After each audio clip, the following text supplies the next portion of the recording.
4, 5, 6, 7, 8.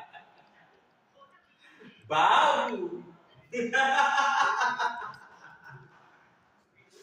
बाबू बाबू बाबू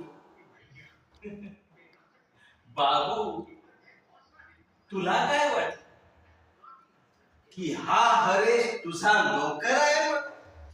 नाही नाही बाबू नाही.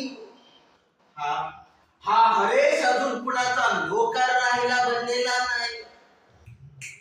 पण हा एक दिवस तुला नोकर नाही बनवला माझा तर या हरेशचं नाव नाही सांगणार मी. कारण हा हरेश नसो एक शैतान आहे, शैतान.